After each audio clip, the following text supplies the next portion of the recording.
Director, I have one question regarding my opening comment, and I view it as a most important question, and I hope you will answer it.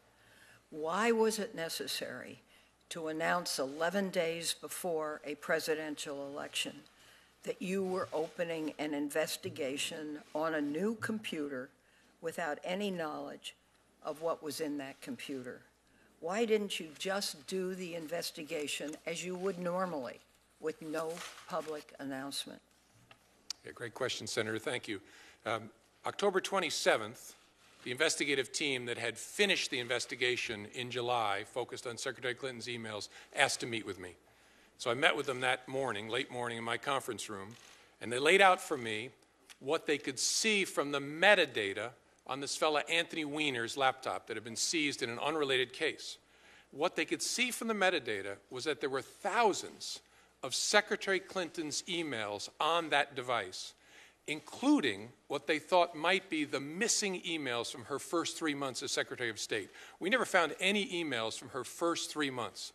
She was using a Verizon BlackBerry then, and that's obviously very important because if there was evidence that she was acting with bad intent, that's where it would be in the first 3 months. But they weren't there. Look, can I just finish my answer, Senator? Yeah.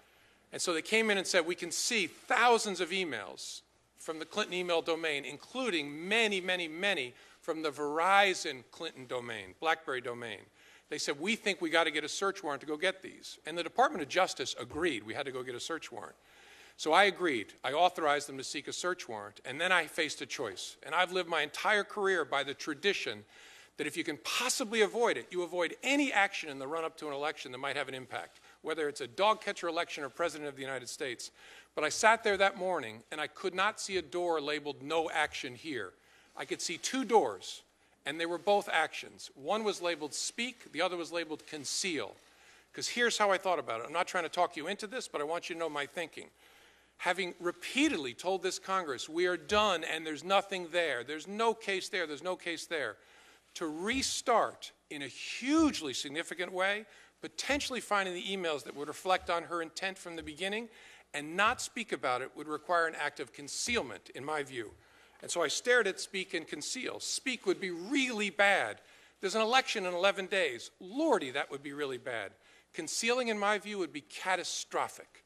Not just to the FBI, but well beyond. And honestly, as between really bad and catastrophic, I said to my team, we've got to walk into the world of really bad. I've got to tell Congress that we're restarting this, not in some frivolous way, in a hugely significant way. And the team also told me, we cannot finish this work before the election.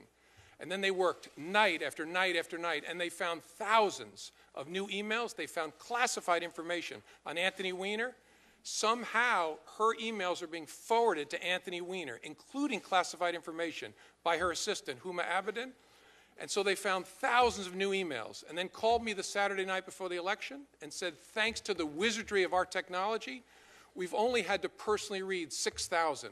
We think we can finish tomorrow morning, Sunday. And so I met with them. And they said, we found a lot of new stuff.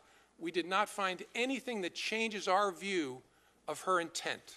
So we're in the same place we were in July. It hasn't changed our view. And I asked them lots of questions. And I said, okay, if that's where you are, then I also have to tell Congress that we're done. Look, this was terrible. It makes me mildly nauseous to think that we might have had some impact on the election. But honestly, it wouldn't change the decision. Everybody who disagrees with me has to come back to October 28th with me and stare at this and tell me what you would do. Would you speak or would you conceal? And I could be wrong, but we honestly made a decision between those two choices that even in hindsight, and this has been one of the world's most painful experiences, I would make the same decision. I would not conceal that on October 28th from the Congress. And I sent a letter to Congress. By the way, people forget this. I didn't make a public announcement. I sent a private letter to the chairs and the rankings of the oversight committees. I know it's a distinction without a difference in the world of leaks, but it was very important that I tell them instead of concealing. And reasonable people can disagree, but that's the reason I made that choice. And it was a hard choice. I still believe in retrospect the right choice, as painful as this has been.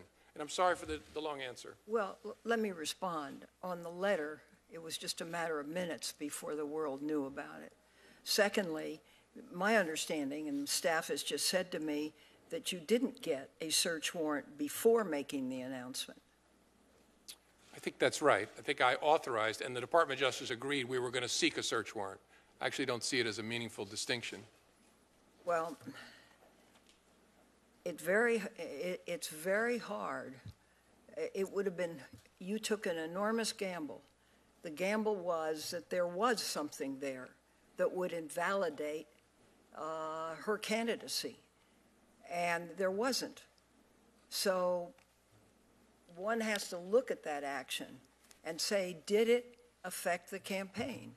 And I think most people who have looked at this say, yes, it did affect the campaign. Why would he do it?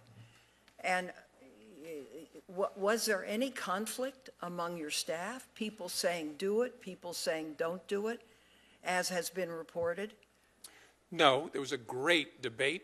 I have a fabulous staff at all levels, and one of my junior lawyers said, should you consider that what you're about to do may help elect Donald Trump president? And I said, thank you for raising that. Not for a moment, because down that path lies the death of the FBI as an independent institution in America. I can't consider for a second whose political fortunes will be affected in what way. We have to ask ourselves, what is the right thing to do? And then do that thing. I'm very proud of the way we debated it, and at the end of the day, everyone on my team agreed we have to tell Congress that we are restarting this in a hugely significant way. Well, there's a way to do that. I don't know whether it would work or not, but certainly in a classified way, carrying out your tradition of not announcing investigations. And, I look at this exactly the opposite way you do. Everybody knew it would influence the investigation before, that there was a very large percentage of chance that it would. And yet that percentage of chance was taken, and there was no information, and the election was lost. So it seems to me that before your department does something like this, you really ought to, because Senator Leahy began to talk about other investigations, and I think this theory does not hold up when you look at other investigations.